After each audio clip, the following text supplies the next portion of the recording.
guys? Taylor Goen here.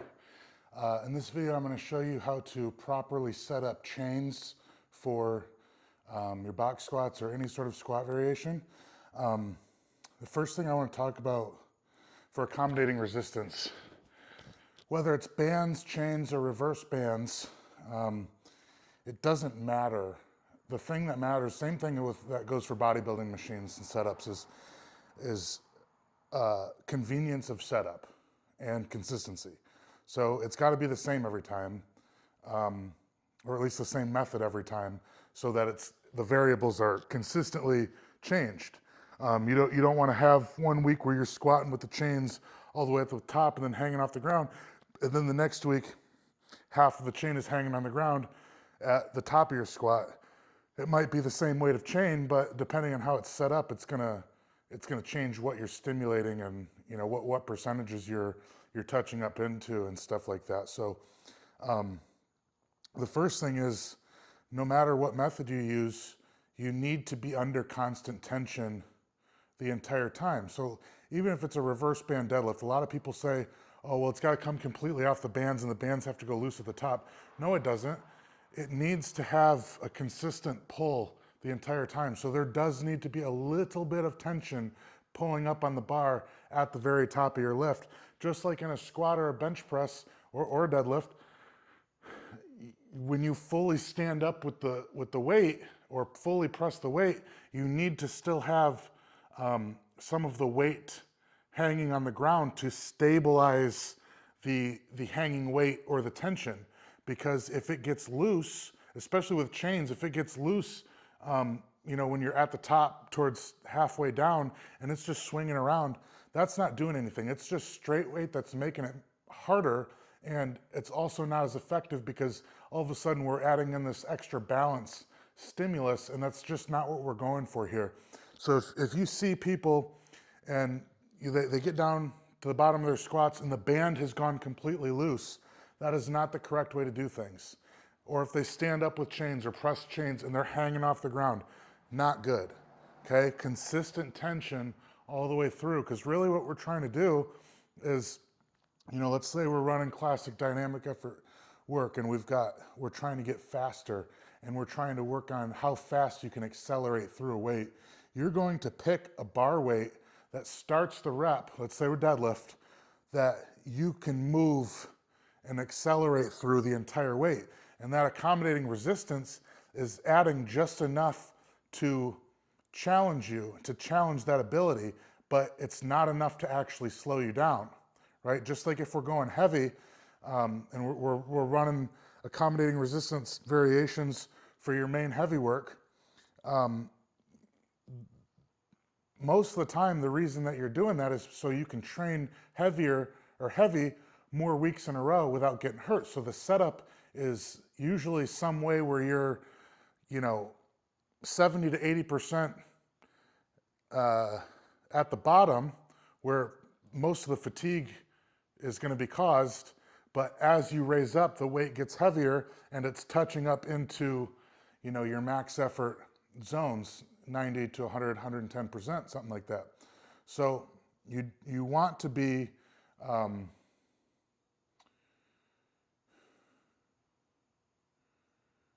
you want the weight to be a constant fluctuation the entire rep. As soon as it goes loose or as soon as it comes off the ground, you're no longer in that constant state of tension. So what I've got here, I've got the first one set up. I've got the first one already set up, and now I'm going to show you how I did.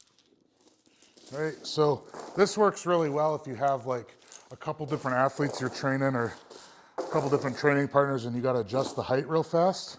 This method works really well. So I like to go end to end. A lot of people will put this chain through the middle like that, but I actually like to do both ends so that there's only 2 free ends at the bottom as opposed to 1. So, and that way it's exactly even on both sides. So there's one chain and we loop it through just like that.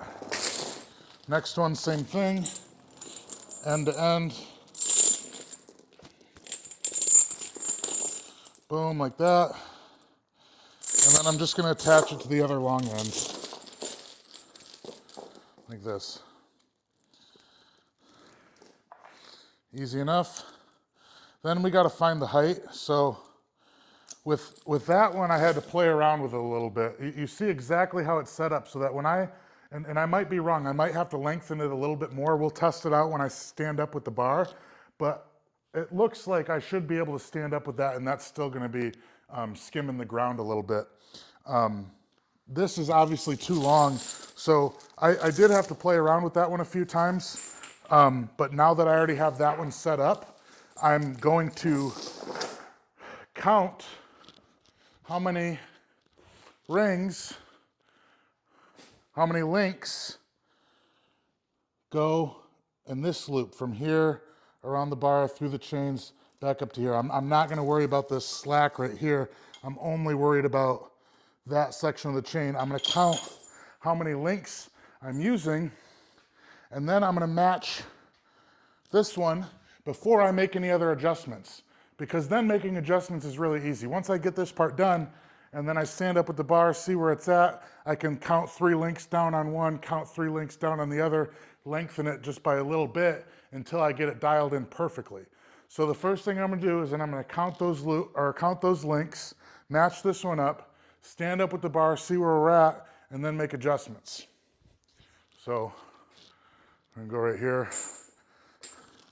Starting from the bottom of the clip, we've got 1, 2, 3, 4, 5, 6, 7, 8, 9, 10, 11, 12, 13, 14, 15, 16, 17, 18, 19, 20, 21, 22, 23, 24, 25, 26, 27, 28, 29, 30, 31, 32, 33, 34, 35, 36, 37, 38, 39, 40, 41, 42. So 42 links. And this one will be exactly the same, and that way there's no question about it. So I'm going to hook this on one to get a starting point. I'm going to go. One. This will be the last one. So 1, 2, 3, 4, 5, 6, 7, 8, 9, 10, 11, 12, 13, 14, 15, 16, 17, 18, 19, 20, 21, 23, 24, 25, 26, 27, 28, 29, 30, 31, 32, 33, 34, 35, 6, 37, 38, 39, 40, 41, 42. So we clipped that one on there. And now, boom, we've got the exact same setup on both sides. You make sure to pull all of the chain towards the clip, second clip, so that way all this slack goes down as extra weight as well.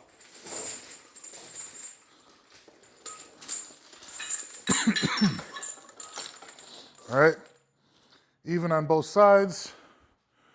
I'm gonna stand up with her and test her out. You can see how that looks nice and pretty, organized there. Stand up with it. Not what I want here.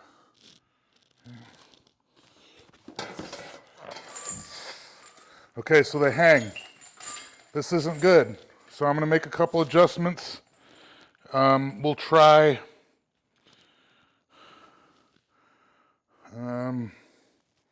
let's try 9 added links. I like to go in increments of 3. I don't know why, it's just always been. So we're gonna go 9 links added. So that doesn't mean I need to count all 51 of those or whatever that comes out to be, 51. Yeah, but I can just add 9 to the existing loop.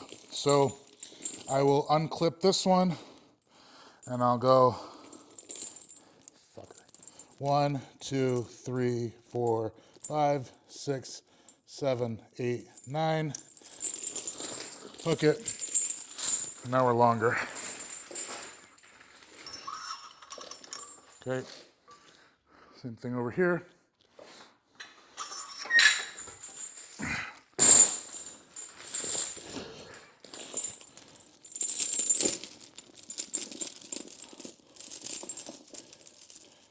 Off. Go. Keep your thumb on that one so you know where you started.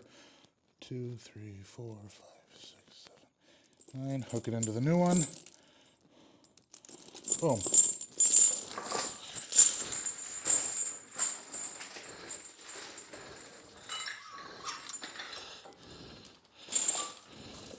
All right, test it up. Or stand up with it, test it out.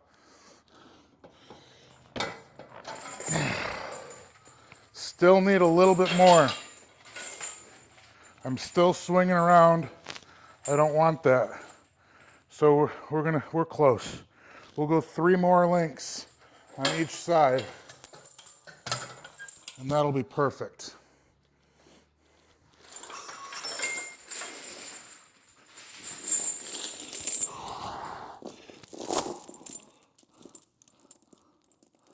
One, 2, 3.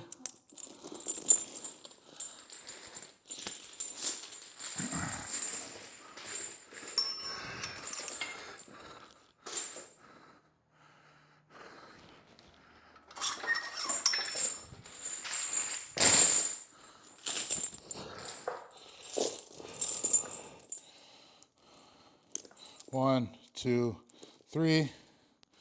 Boom.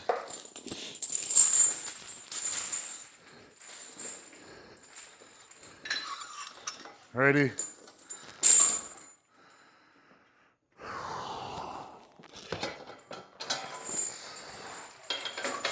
And we're perfect. Just a little bit of drag, right? So now we can start squatting, and hopefully, you know, you get to keep your setup. No one's messing with that every week.